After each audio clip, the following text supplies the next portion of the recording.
কোনো কেটারার বা কোনো রেস্তোরাঁর হাত ধরে কলকাতায় যেসব লোভনীয় খাবারের আবির্ভাব, তার মধ্যে একেবারে প্রথম দিকে থাকবে ফিশ রোল। ফিশ রোলের মতো এত ফিশি আইটেম কিন্তু মাছের আর কোনো পদে নেই। ফিশি মানে এখানে কিন্তু এই সন্দেহজনক ব্যাপার নয়। ফিশি মানে গোটা ব্যাপারটাই হচ্ছে মৎস্যময়, মাছে মম। ব্যাপারটা হলো কীরকম জানেন? যে ফিশ রোলে চাদরটাও মাছের, আবার ভেতরে যে পুরটা সেটাও মাছের। মাছের চপে কিন্তু এই জিনিসটা আপনারা পাবেন না। এই জিনিসের তুলনা আমি কার সঙ্গে করব? পুরনো কোনো খাবারের কথা আমি বলতে পারবো না। মেক্সিকান একটা ডিশ আছে, নাম হচ্ছে টাকো। টাকোটা কি? টাকোটা হচ্ছে এই ভুট্টার আটা দিয়ে তৈরি একটা খোল, যার ভেতরে থাকবে ধরুন মাছ বা চিকেন কিংবা মাংস বা সবজির পুর। কিন্তু একটা আইটেম আছে, নাম হচ্ছে নেকেড চিকেন টাকো। তার খোলটাও চিকেনের, ভেতরেও আবার চিকেনের পুর। এই টাকো আসার আগে, এই মেক্সিকান টাকো আসার আগে ফিশ রোল কিন্তু বুঝিয়ে দিয়েছিল এরকম একটা খাবার হতে পারে। সেই জন্যই কলকাতার এই ফিশ রোলের এত ইউনিকনেস, সে এতটাই অনবদ্য। ফিশ রোল ছাড়া কলকাতার রসনা বিলাস ভাবা খুব মুশকিল। ভোজবাজির র্যাঙ্কিংয়ে তাই আজ ফিশ রোল। চলুন যাওয়া যাক, চলুন খাওয়া যাক।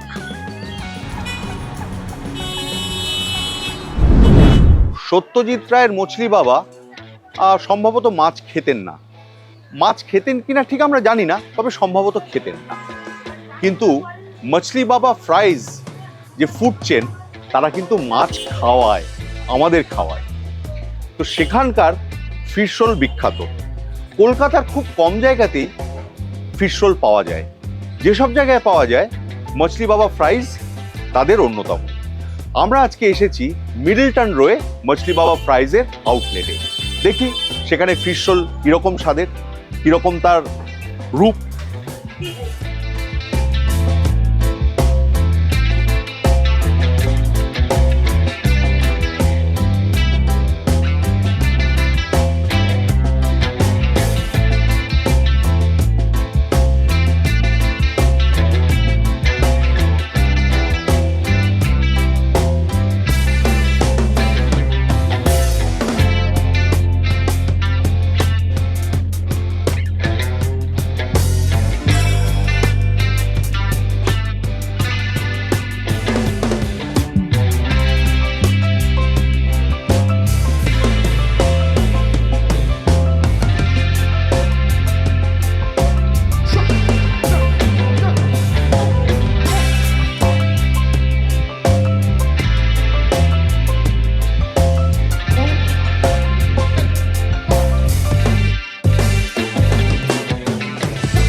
জয় বাবা ফেলুনাথের সেই যে মছলি বাবা, যার পরে হাঁস ছাড়ানো হয়েছিল কোতোয়ালিতে, তিনি ভক্তদের একটা করে মাছের আঁশ দিতেন।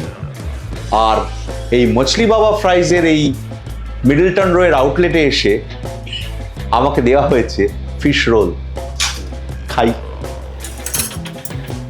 বাঁ হাতে কাঁটা, ডান হাতে ছুরি। আহা, দেখুন এদের ফিশ রোলটা কি অদ্ভুত ভালো। মোটামুটি কোথাও কিন্তু বেশি পুড়ে যায়নি, একটা ইউনিফর্ম ওয়েতে একটা গোল্ডেন ফ্রাইড কালার ধরেছে। এটা কিন্তু হচ্ছে ভাজার মুন্সিয়ানা। এবার দেখিনি মাছটা কেমন কেনা হয়েছে, কিংবা এর যে পুরটা।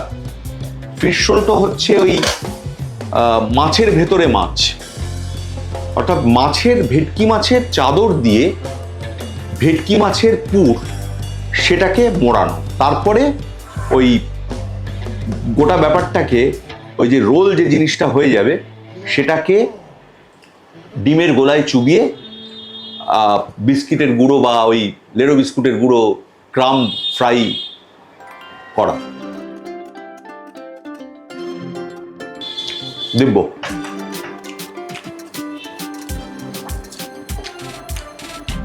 মুচকি বাবা ফ্রাইজের এর আগে ফিশ ফ্রাইও খেয়েছি, ফিশ চপ খেয়েছি, রোলটা খেলাম। রোলটা এর পুরটা বিশেষ করে আমার বেশ চমকদার লাগছে। একটু এই কাসুন্দি মিশিয়ে খাই, না হলে ঠিক এই চপ কাটলেট ব্যাপারটা জমে না। কাসুন্দির ঝাঁজটা চমৎকার, তো স্বাদ আরো খুলে দিল। এই কাসুন্দিটা বেশি দুর্দান্ত, অন্য মাত্রায় পৌঁছে গেল ব্যাপারটা।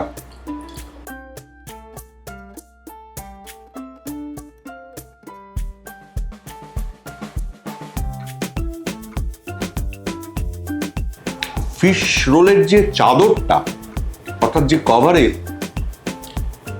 ওপরের যে কভারটা, মানে মাছের যে চাদরটা, এখানে আমার মনে হয়েছে মাছটা আরেকটু ভালো মানের হলে স্বাদটা আরো খোলতাই হতো। আমি বলছি না মাছটা খারাপ, তো আরেকটু ভালো হতে পারতো।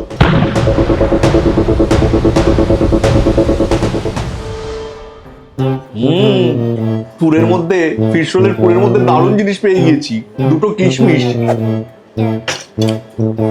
অনবদ্য। এই স্বাদটা না বেড়ে হয়ে গেল।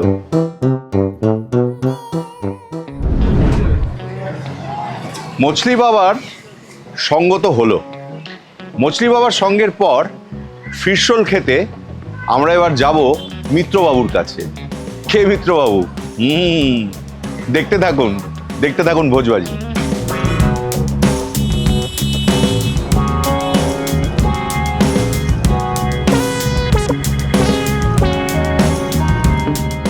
বলেছিলাম না মিত্রবাবুর কাছে যাব। মিত্র ক্যাফেতে, শোভাবাজারের মিত্র ক্যাফেতে চলে এসেছি, বুঝলেন। এখানে ফিশ রোলটা সুপার, আরো অনেক খাবারই তো এখানকার বিখ্যাত, ওই ফিশ রোলটা না একেবারে অন্যরকম। দাঁড়িয়ে কেন, আমি ঢুকে যাচ্ছি।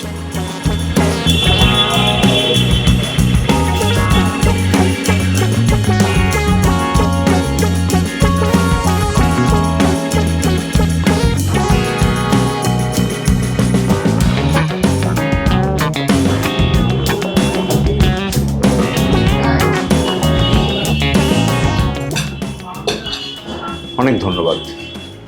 আমরা এসেছি মিত্র ক্যাফেতে, শোভাবাজারের সেই বিখ্যাত মিত্র ক্যাফে। 1910 সালে যার পথ চলা শুরু। কলকাতার যে অল্প কিছু জায়গা ফিশ রোল বানানোর ধৈর্য এবং ক্ষমতা দেখায়, তাদের মধ্যে একটি হলো মিত্র ক্যাফে। আজ আমাদের সঙ্গে আছেন মিত্র ক্যাফের সিনিয়র রিলেশনশিপ ম্যানেজার অংশুমান মিত্র। অংশুমান বাবু, আপনাকে আমাদের ভোজবাজির এই পর্বে স্বাগত। স্বাগত জানাই মিত্র ক্যাফের তরফ থেকে আপনাকেও। অংশুমান বাবু, একটা কথা বলুন তো, এই মিত্র ক্যাফে ফিশ রোলের প্রতি এত যত্নবান হলো কেন? তার তো এত আইটেম, এত সিগনেচার ডিশ, ফিশ রোলের প্রতি তার এত বেশি, ফিশ রোলকে আগলে রাখা, তার কারণটা কি, রহস্যটা কি? দেখুন, এটা সিগনেচার আইটেম তো অনেক কিছুই রয়েছে আমাদের, ফিশ ফ্রাই থেকে শুরু করে কবিরাজি, আপনার চিকেনের কাটলেট কবিরাজি, মাটন কাটলেট কবিরাজি, কিন্তু ফিশ রোলের প্রতি একটা আলাদা যেন একটা জায়গা আছে সবসময়ের জন্য। এটা খেতে খেতে কথা বলি। 17টা ব্রাঞ্চেই আমাদের এই ফিশ রোল ডিস্ট্রিবিউশন হয় এবং প্রচুর সাড়া পাওয়া যায়। মিত্র ক্যাফের 17টা ব্রাঞ্চে ফিশ রোল পাওয়া যায়, মানে 17টা ব্রাঞ্চ আছে, প্রত্যেকটাতেই ফিশ রোল পাওয়া যাচ্ছে। আপনার ফিশ রোল এত চাহিদা, ফিশ রোলের সে আর বলার ব্যাপার নেই। এর এত স্বাদের রহস্যটা কি? এর স্বাদের রহস্য দুটো মাছের যুগলবন্দিতা। দুটো মাছের যুগলবন্দি? দুটো মাছের যুগলবন্দি। আচ্ছা। প্রথম হচ্ছে যে কাতলা মাছ এবং দেশি ভেটকি মাছ, এই দুটো। এই কাতলা মাছটা দেওয়া হচ্ছে কোথায়? কাতলা মাছ এবং দেশি ভেটকি যেটা দেওয়া হচ্ছে আপনাকে পুরে দেওয়া হচ্ছে আচ্ছা। ভিতরে স্টাফিং। এবং শুধু তাই না, তার মধ্যে 12খানা মশলা থাকে এবং আপার সারফেসের যে লেয়ারটা দেওয়া হয় সেটা হচ্ছে ভেটকির ফিলে দেওয়া হয়, মানে ভেটকির চাদরে মোড়ানো। দেশি ভেটকির চাদর দিয়ে মোড়া হয়। এই যে চাদরের কথা, যেটা ভেটকির চাদরের কথা যেটা অংশুমান বাবু বললেন, আমি কিন্তু এই ব্রেড ক্রাম্বের আস্তরণটা একটু খুলেই দেখতে পাচ্ছি একেবারে খাঁটি ভেটকি। এই কালো যে শিরাগুলো এটা কিন্তু স্পষ্ট দেখা যাচ্ছে, যেটা যে খাঁটি ভেটকি এটা কিন্তু বলে দিতে হবে না, তার স্বাদ বলে দিচ্ছে, চেহারা বলে দিচ্ছে। একদমই তাই। এই ভেটকির ব্যাপারে মিত্র ক্যাফে এরা কিন্তু এদের সুনামে একেবারে আঁচড় লাগতে দেন না, এই ব্যাপারটায় ওরা ভীষণ স্পর্শকাতর। একদমই তাই। ঠিক বলছি তো? একদম তাই। আচ্ছা, আপনাদের যে সিগনেচার ডিশ তার মধ্যে আমি যদি ব্রেন চপকে 1-এ রাখি, কোনো একটা কোবরেজিকে 2-এ রাখি, ফিশ রোল কত নম্বরে থাকবে? অবশ্যই 3 নম্বর। কেমন লাগছে আপনার? আমার ভাষা নেই, আমার সত্যি ভাষা নেই। আমি না খুব ভালোভাবে ভাষা হারিয়ে দিই। একটা জিনিস বুঝতে পারছি দেওয়া আছে কিশমিশ বাটা, আপনি বলতে হবে না আপনাকে, তো আমি দর্শকদের জন্য বলছি কিশমিশ বাটা আছে এতে। কিশমিশ বাটা, আস্ত কিশমিশ না। পাঁচতে পাতা তো বুঝতেই পারছি, কাঁচা লঙ্কা বাটা আছে, গোলমরিচ আছে। এই ফিশ রোল ভোলা যাবে। মিত্র ক্যাফে আমাকে কিন্তু বিস্মিত করলো। ফিশ রোল যে এতটা মুচমুচে হতে পারে, টেস্টি ফিশ রোল তো আমি খেয়েছি এর আগেও, কিন্তু এতটা মুচমুচে এটা আমি ভাবতে পারিনি। তবে উত্তর কলকাতা হলো, এবার উত্তর থেকে যাব সোজা দক্ষিণে, যাব ভবানীপুরে। সঙ্গে থাকুন ভোজবাজি।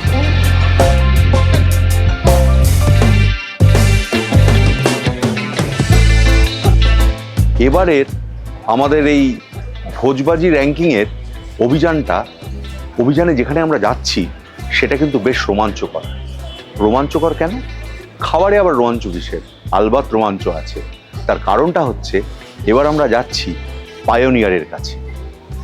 পায়োনিয়ার মানে বিজলি গ্রিল, যারা ফিশ রোলের পথিকৃৎ। বিজলি গ্রিলই প্রথম ফিশ রোল কলকাতায় এনেছিল। যাওয়া যাক বিজলি গ্রিলে।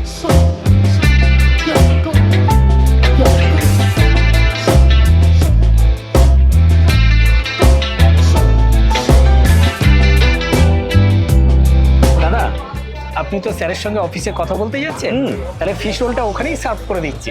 খুব ভালো, দারুণ প্রস্তাব। তাহলে যাই রূপচাঁদ মুখার্জি লেনে বিজলি গ্রিলের হেডকোয়ার্টার।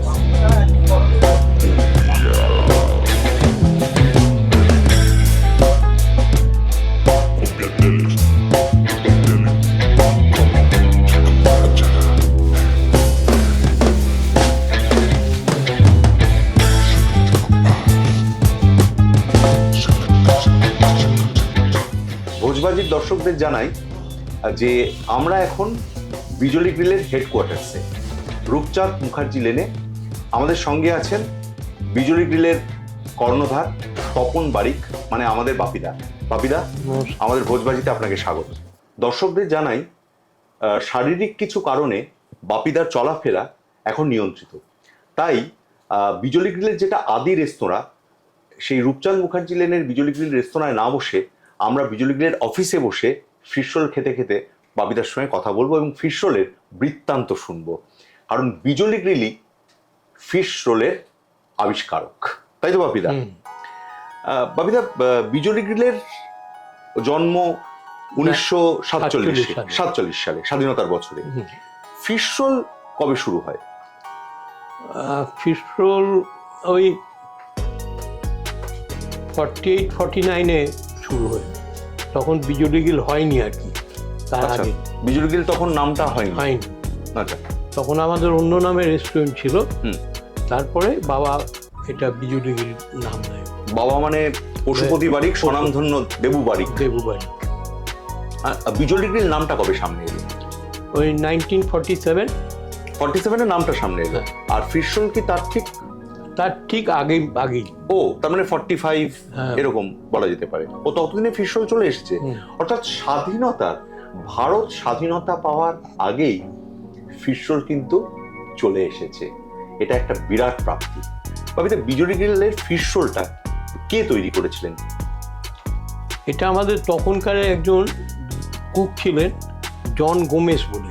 আচ্ছা। ওনার হাতে তৈরি। তখন আমরা যে কেটারিংগুলো করতাম, এক এক দিনে 5টা 6টা কেটারিং হতো।